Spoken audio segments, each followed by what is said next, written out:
The afternoon sun, thick with dust motes, slanted through the tall windows of the Memphis Public Library, illuminating stacks of forgotten knowledge. A hush, deep and ancient, hung in the air, broken only by the soft rustle of turning pages and the occasional muffled cough.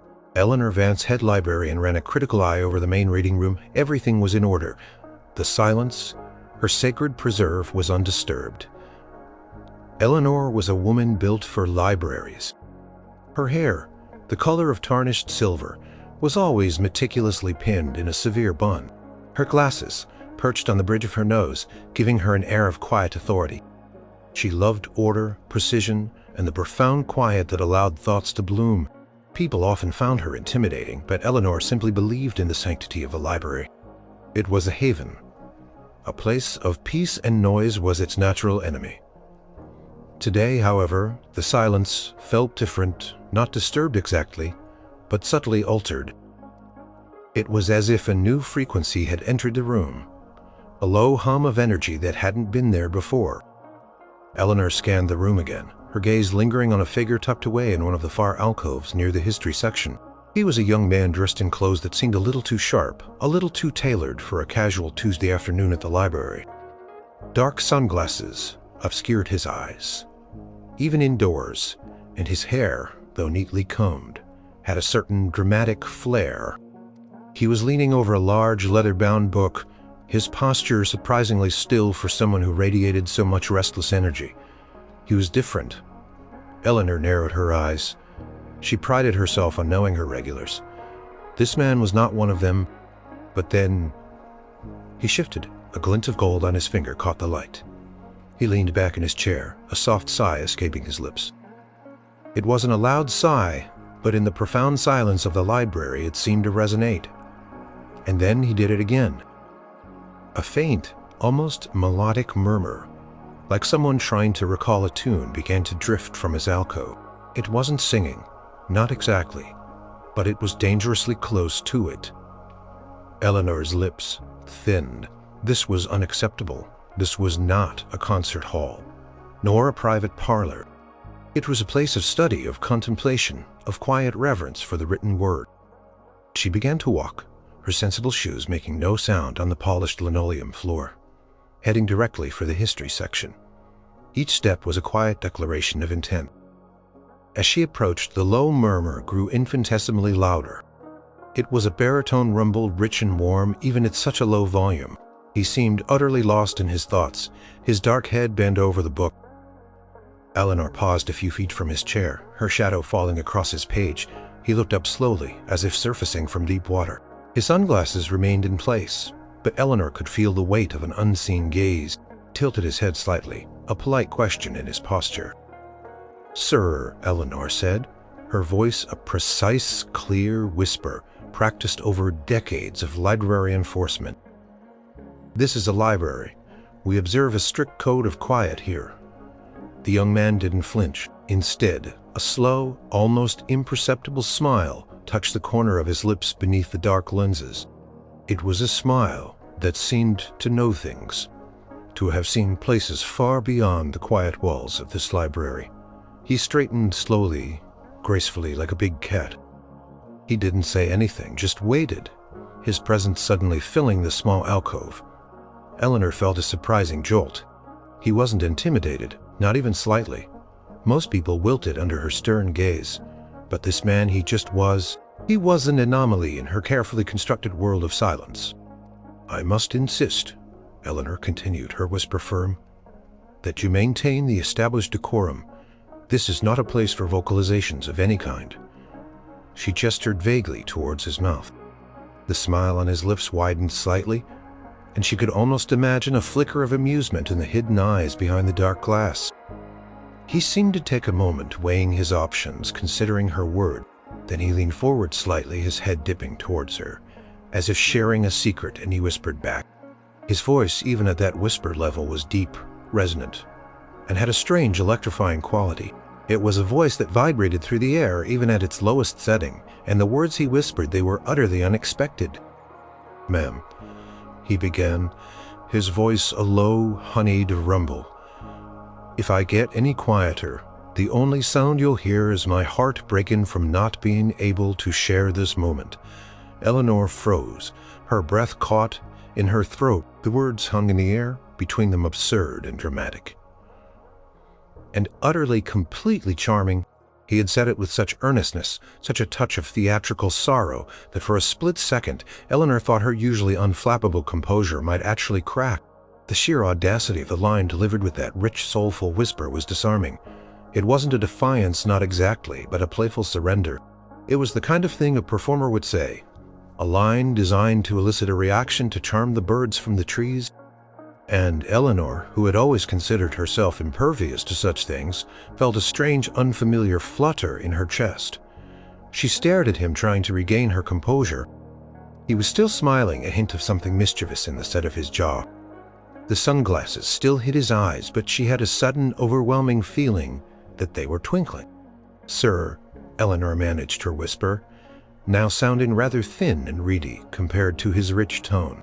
She was trying to muster her professional indignation, but it was slipping away like sand through her fingers. He chuckled, then a soft, breathy sound that was barely audible but still managed to be distinctly masculine and full of warmth. He finally slowly lifted his hand to remove his sunglasses, and Eleanor Vance, who rarely paid attention to popular culture, who saw newspapers as sources of information, not gossip, suddenly found herself staring into the most famous blue eyes in the world. The eyes were framed by impossibly long lashes, and they held as an undeniable spark of amusement, but also something else, a deep weariness, a longing for something simple. Something real? Eleanor, for the first time in her professional career, was utterly speechless. The silence in the library felt even more profound, amplifying the thumping of her own heart. She had told Elvis Presley to be quiet, and he'd whispered back with a line that was both hilarious and strangely heartwarming. A faint blush crept up Eleanor's neck. She was supposed to be a bastion of unwavering library rules. Instead, she felt like a schoolgirl caught off guard, the king in her quiet kingdom. And he was waiting, a faint amused smile still playing on his lips for her response. What was a librarian to do when faced with such an unexpected, captivating presence? The silence stretched, filled with the impossible reality of the moment. Eleanor, after a lifetime of maintaining perfect order, felt a tiny, rebellious ripple of warmth spread through her. This day was going to be anything but ordinary. She took a slow breath, trying to regain her equilibrium. The absurdity of the situation warred with the undeniable charm of the man before her. He watched her, a silent question in his gaze, a hint of vulnerability now overlaying the amusement. It was as if he knew he had caught her off guard, and he was curious to see her true reaction beyond the stern librarian facade. Eleanor cleared her throat, a tiny, almost inaudible sound. She had a library to run, rules to uphold. But rules, she suddenly realized, might have a little flexibility when confronted with such unique circumstances. Her mind raced, trying to find a suitable, dignified response. But all she could think of was the utterly ridiculous, yet utterly delightful, whispered line he had just delivered. "Mr. Presley," she finally managed, her voice still a whisper, but one laced with an unfamiliar tremor. "Perhaps if your heart were to remain intact, you could find a more secluded corner for your dramatic pronouncements." She gestured towards a quieter section of the library near the fiction stacks, where a few empty study carrels offered more privacy. It was an olive branch, a concession, a surprising invitation, a flicker of genuine surprise, quickly followed by that warm, captivating smile spread across his face. The blue eyes twinkled. He understood. He had not been reprimanded further, but redirected. It was a victory of sorts for both of them. "Ma'am," he said, his voice still a gentle whisper, but now tinged with a genuine note of gratitude. "I reckon I could manage that." He gathered his large history book, closing it with a soft thud that Eleanor for once didn't wince at. He stood up, towering over her, yet moving with an unexpected grace. As he walked past her, he offered a slight nod, a gesture of respect that touched something unexpected within Eleanor. She watched him go. The broad shoulders, the slight swagger in his step, even at a whisper, he disappeared into the quieter reaches of the library, leaving behind a subtle scent of cologne and the lingering echo of his charmingly absurd whisper. Eleanor stood there for a lone moment, the quiet returning but feeling entirely different now. The air hummed with a new energy, the scent of old paper mixing with something fresh and vibrant. She touched her cheek, feeling a faint warmth. She, Eleanor Vance, the unshakable guardian of silence, had been utterly disarmed by Elvis Presley. And a tiny part of her, a very small, very secret part, found herself not entirely displeased by the experience. The rest of the afternoon passed in a blur for Eleanor. She tried to focus on her duties, reshelving books, assisting patrons with hushed queries, but her mind kept drifting back to the history section, to the glimpse of those famous blue eyes, and to the utterly preposterous whisper that had somehow made her heart skip a beat. She found herself, almost against her will, glancing towards the secluded study carrels. She couldn't see him, of course, but she imagined him there, hunched over his book, perhaps humming a silent tune in his head. The thought brought another faint, unbidden smile to her lips. As the library began to empty towards closing time, Eleanor made her final round. She checked the returned books, straightened straight chairs, and made sure all the lights were dimmed appropriately. As she approached the study carrels, she saw that the one he had chosen was empty. He was gone. A strange mixture of relief and something akin to disappointment washed over her. Relief that the unusual encounter was over and the library could return to its predictable calm. Disappointment that the fleeting, extraordinary moment had passed. She walked into the corral. The chair was pushed neatly under the desk. On the desk, however, was not just the large history book he had been reading, but a small, carefully folded piece of paper. Eleanor picked it up, her fingers brushing against the crisp parchment. It was a library bookmark, one of their standard issues, but on the back, in a bold, elegant script, were a few words. "Thank you, ma'am, for the quiet, and for letting a lonely heart find a moment's peace. Hope to see you again." Beneath the message was a single, perfect blue suede footprint, drawn with surprising detail. Eleanor's breath hitched. He had signed it in his own way. It was an acknowledgement, a genuine thank you. And the reference to his lonely heart from his earlier whisper, it wasn't just a line. It carried a hint of genuine vulnerability. A glimpse into the man behind the persona. Eleanor clutched the bookmark. It was a small, insignificant piece of paper, yet it felt weighted with meaning. It wasn't a fan's autograph, but a personal note, a bridge built in the quiet space between a librarian and a legend. She who had guarded the library's silence with such ferocity had been touched by a whisper, and she knew with a certainty that surprised her that she truly did hope to see him again. The library, her beloved sanctuary, had just become a little more intriguing and perhaps a little less silent. In her heart, the following days felt strangely mundane. Eleanor went about her duties with her usual efficiency, but a subtle shift had occurred within her. She found herself subconsciously listening, scanning the faces of new patrons, a faint hope flickering that the unusual visitor might return. Each morning she glanced towards the history section, then towards the secluded study carrels, half expecting to see a familiar figure hunched over a book, the dark sunglasses in place. But he didn't come back, not the next day, nor the day after that. The silence settled back into its familiar, comfortable pattern, yet Eleanor felt its weight differently now. It felt emptier somehow, without the possibility of that sudden, vibrant energy. She kept the bookmark tucked away in her desk drawer, a small secret reminder of the extraordinary Tuesday afternoon. A week passed, then another. Eleanor told herself it had been a one-time encounter, a fleeting moment of celebrity, curiosity. He was probably off on tour or filming a movie or doing whatever famous people did. Her library, her quiet, predictable library, was not a place for such transient stars. Then, exactly 2 weeks, to the day after his first visit, as the sun again slanted through the tall windows, casting long shadows across the reading room, Eleanor heard a faint, almost imperceptible hum. It wasn't the low murmur of someone talking, nor the soft rustle of pages. It was a vibration, a deep, resonant quality that seemed to seep into the very air. She looked up from her desk, and there he was. He stood near the main entrance, just inside, as if hesitant to fully enter. He wasn't in the sharp, tailored clothes of his last visit. Today, he wore a simple dark jacket, a white t-shirt, and jeans.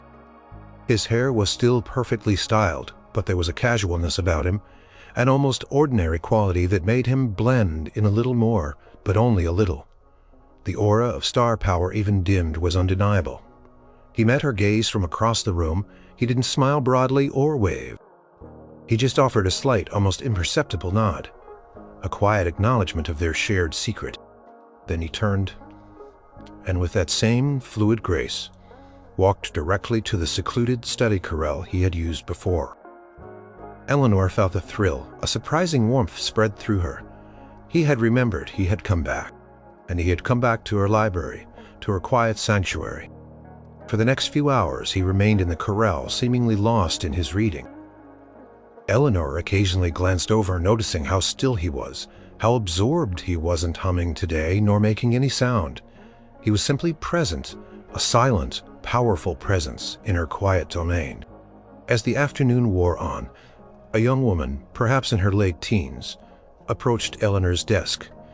She was clutching a stack of books on music history. "Excuse me, Ms. Vance," she whispered, her eyes wide. Is that him?" She subtly nodded towards the study corals. Eleanor felt a momentary pang of protectiveness.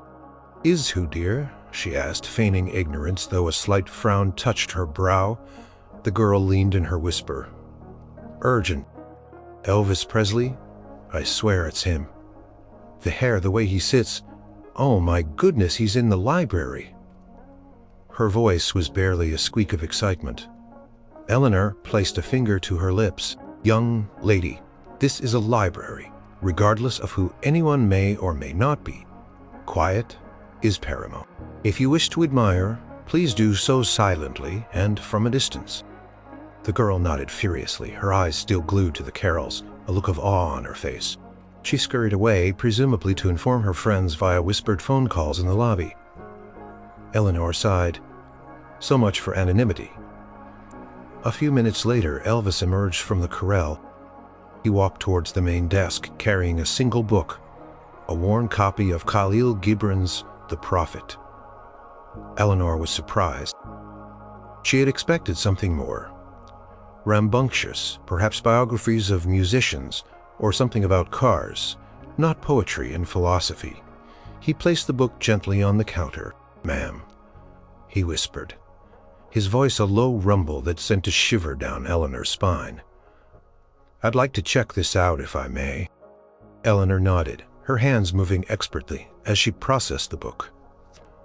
"Of course, Mr. Presley. Do you have a library card?" She raised an eyebrow, a hint of challenge in her gaze. She dawdled, soft, warm sound.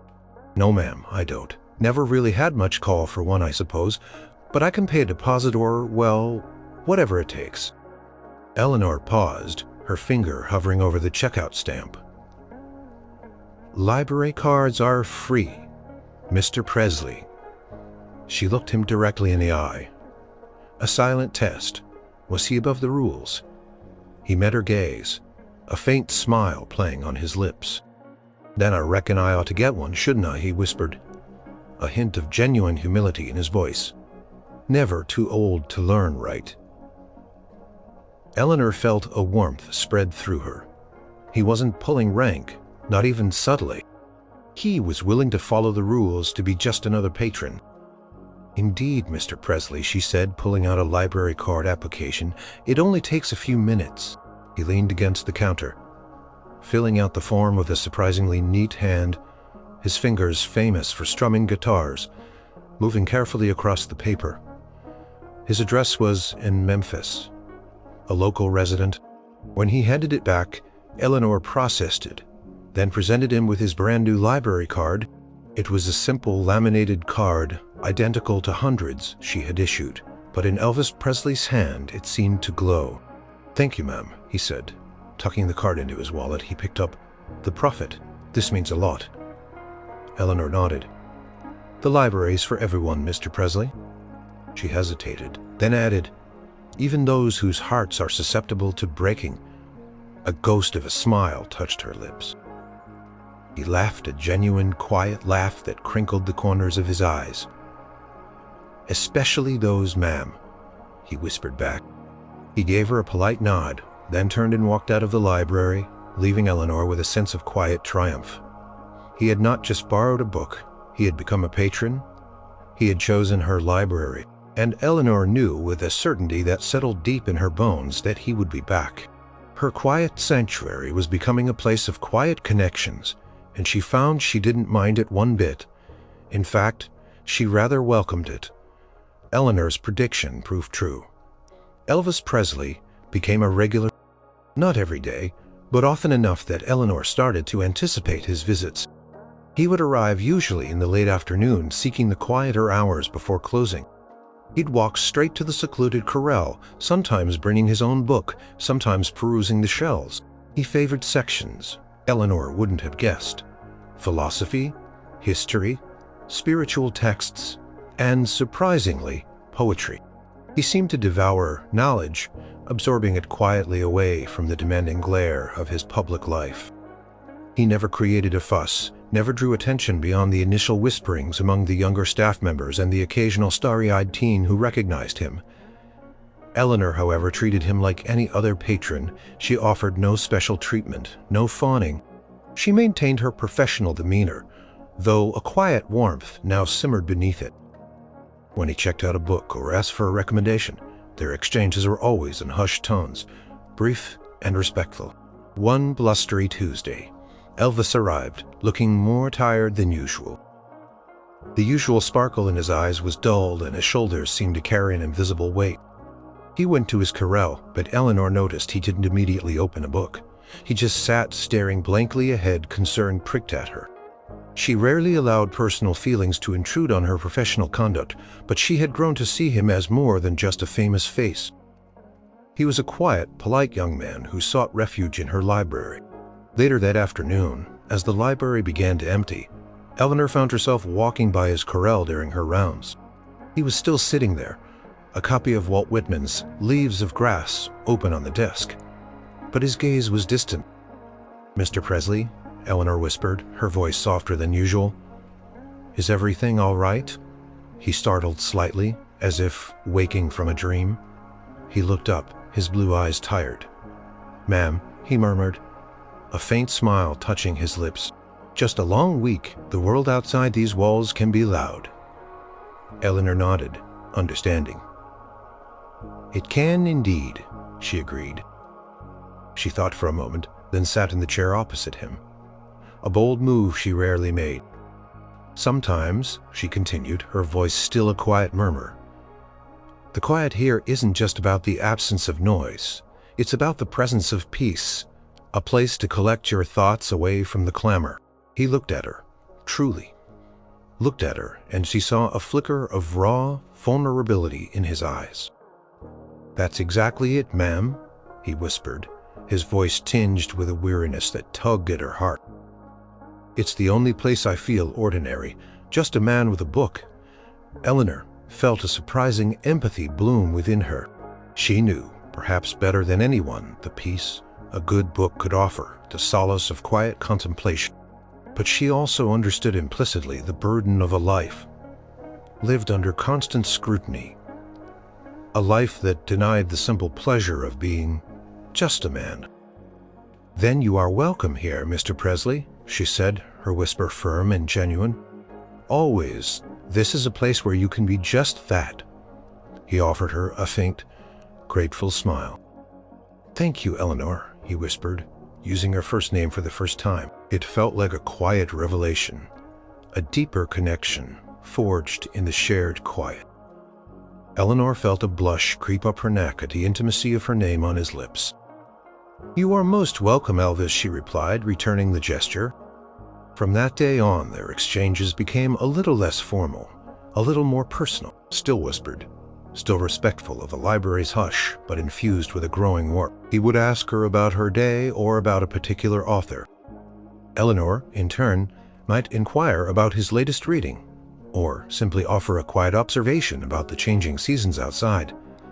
He started bringing her small, thoughtful gifts.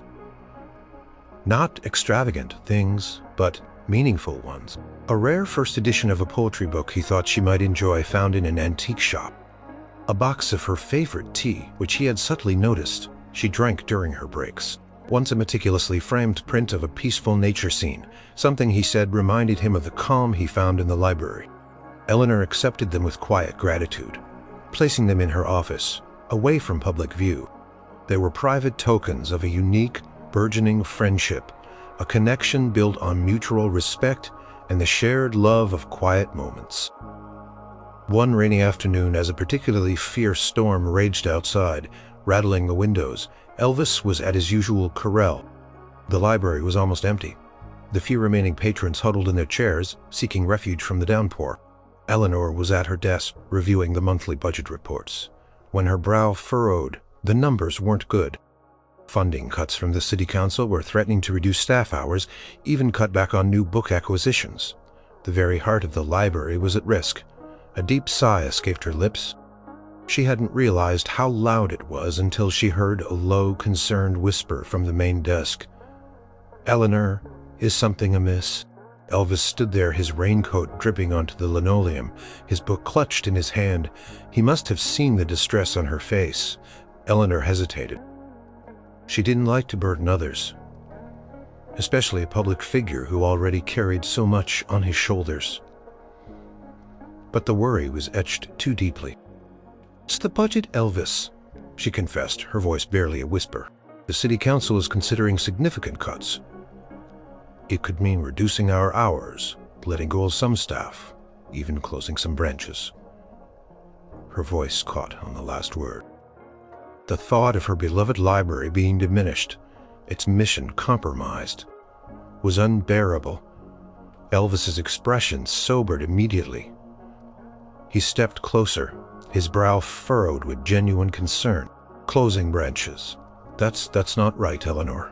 This place, all libraries, they're essential. People need a place like this. A quiet place." Eleanor looked at him, surprised by his intensity, his fierce protectiveness over the library. "I agree, Elvis, but the council sees it as a luxury, not a necessity." He was silent for a long moment, his gaze sweeping around the cavernous reading room as if seeing it with new eyes. He saw the worn spines of the books, the comfortable chairs, the faint glow of the lamps on the reading tables. He saw the quiet haven it had become for him. "Is there anything that can be done?" he asked, his voice low but with a new edge of determination. "A petition, a protest." Eleanor shook her head, a weary sigh escaping her. "We've tried, they say. The city simply doesn't have the funds." Elvis's jaw tightened.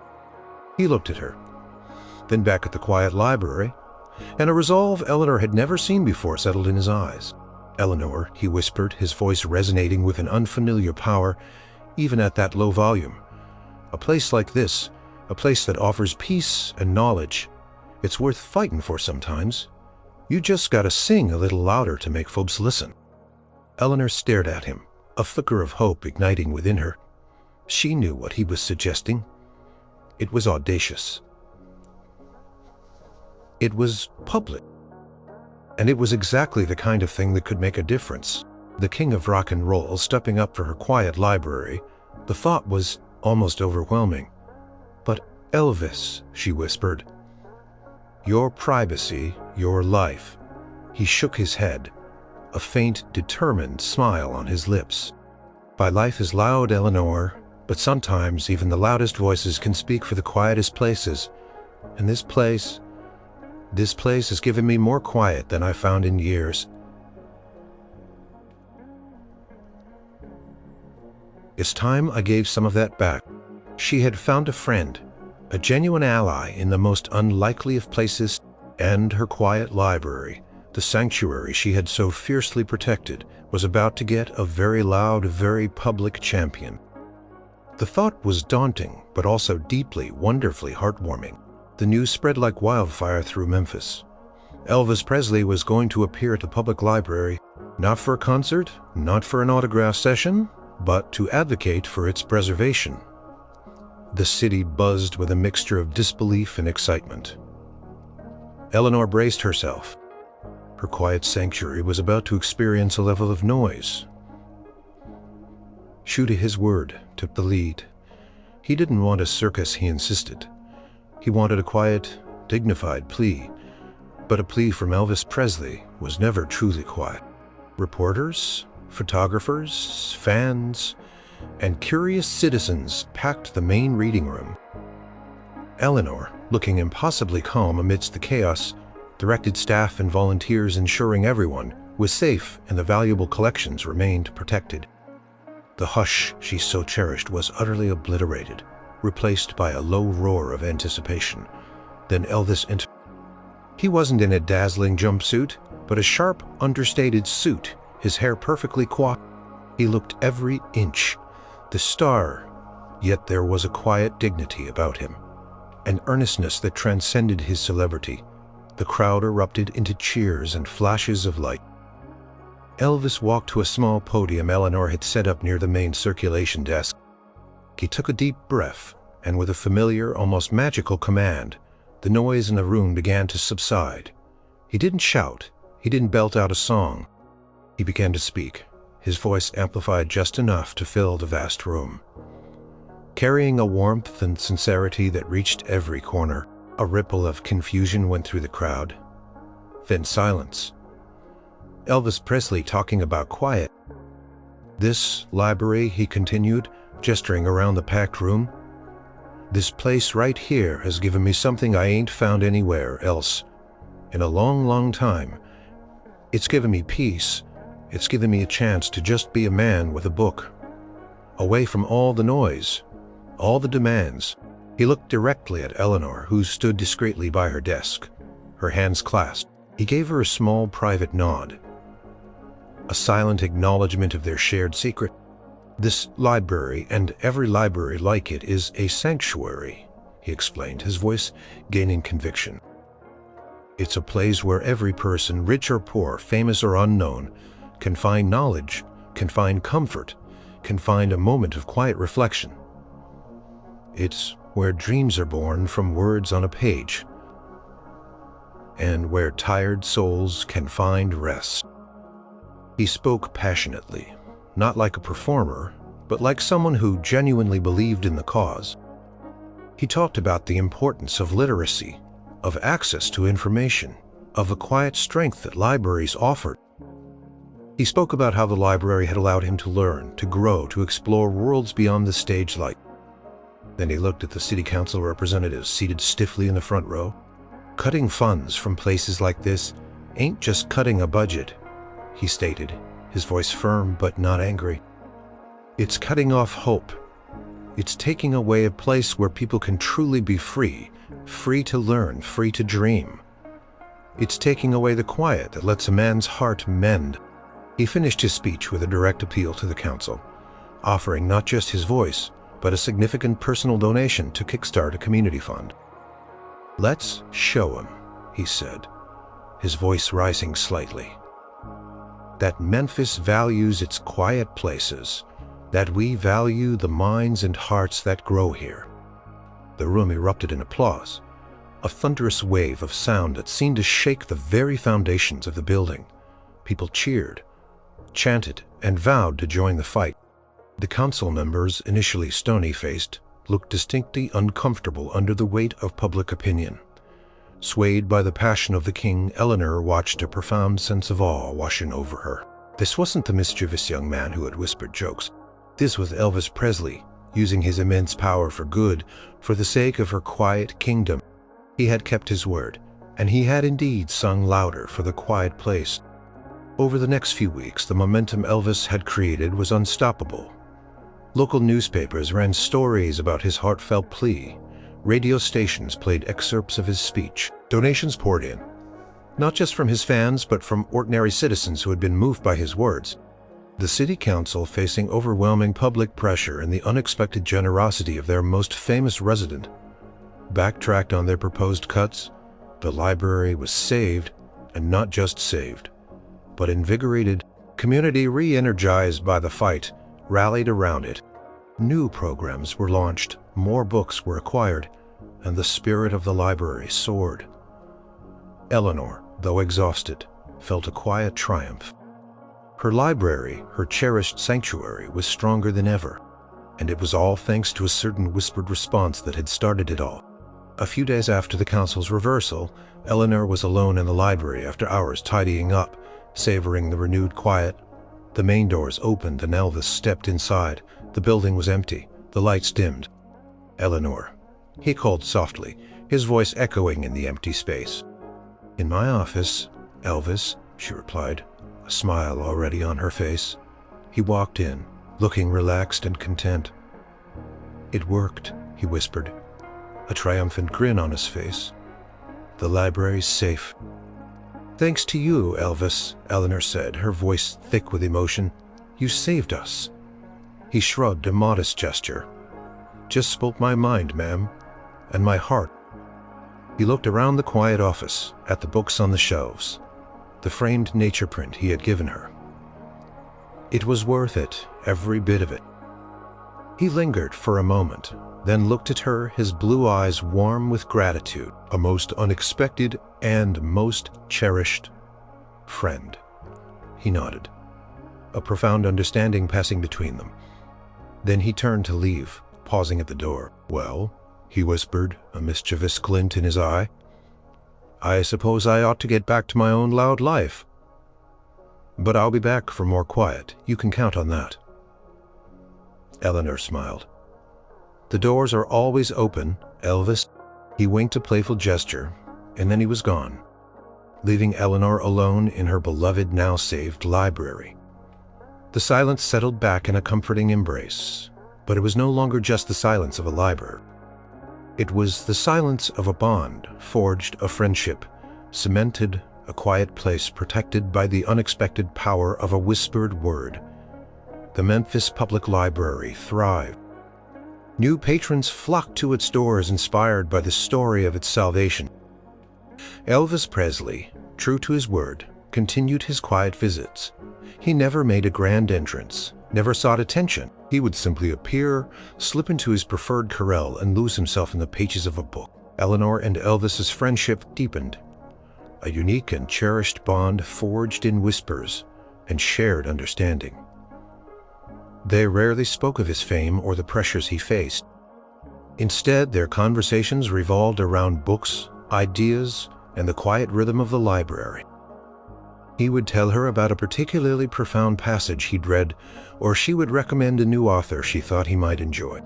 Other librarians, and even some regular patrons, sometimes caught glimpses of their hushed interactions. They saw the quiet respect between the legendary king of rock and roll and the stern yet kind head librarian. It was a testament to the fact that genuine connection could bloom in the most unlikely of places between the most disparate of people. One sunny spring morning, Eleanor was at her desk, organizing new acquisitions, when she felt a familiar shift in the air, a subtle hum of energy that always announced his arrival. She looked up, and there he was standing near the main entrance. He was dressed simply, a pair of dark jeans and a collared shirt, but he seemed to glow. He walked towards her desk, a faint smile on his lips. "Ma'am," he whispered, his voice carrying that familiar warmth. "I'm afraid I have to say goodbye for a little while." Eleanor's heart sank. She had known this day might come. His world was vast and demanding a whirlwind of tours, movies, and performances. Her library was a quiet corner, a temporary refuge. Oh, she managed, trying to keep her voice steady. "A new movie. A lot of to come tell you myself. This place, it's been a haven. And you, Eleanor, you've been a true friend." Eleanor felt a lump in her throat. "You will be missed, Elvis," she whispered sincerely. "The quiet won't be quite the same without you."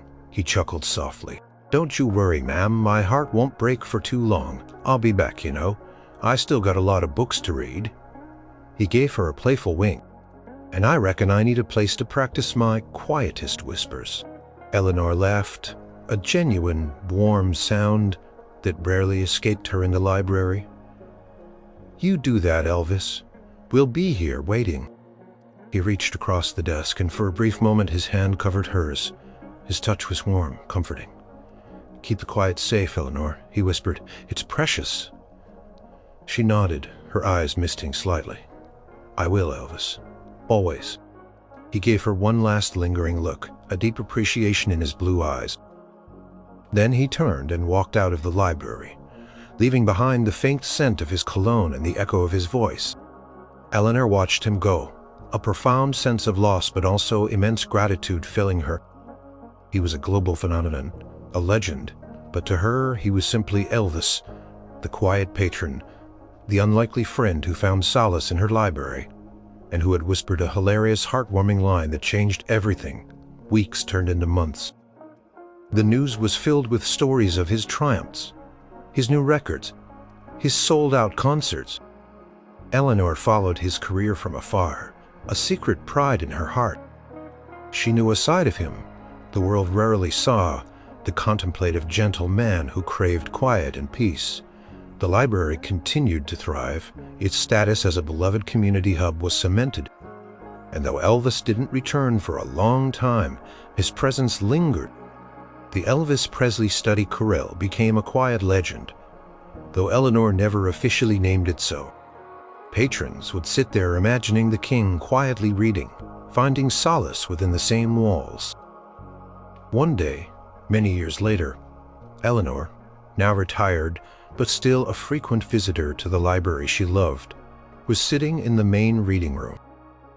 She was older, her silver hair now soft and wispy around her face, her glasses still perched on her nose. The library was still a haven of quiet overseen by a new generation of librarians. A young woman, a new assistant librarian, approached her. "Ms. Vance," she whispered, her voice respectful. "I was going through some old records. I found this in your old desk. I thought you might want it." She handed Eleanor Negare. A wave of memories washed over her. The sharp clothes, the dark sunglass, the audacious whisper, the twinkling blue eyes, the quiet hours, the shared worry, the public stand. Then prayed for it. The scent of old books, the gentle light, the comforting hush. Elvis had sought quiet here, and he had found it, and in return he had saved its very essence. Their story, born of a hilarious whispered response, had blossomed into a lasting legacy of friendship, community, and the enduring power of a quiet place. Eleanor held the library card close, a tangible reminder of the man who had taught her that even the loudest of lives needed moments of profound silence, and that sometimes the most extraordinary connections began with the quietest of words. Her heart, far from breaking, felt full warmed by the memory of a king who had chosen to be just a man in her quiet, beloved library.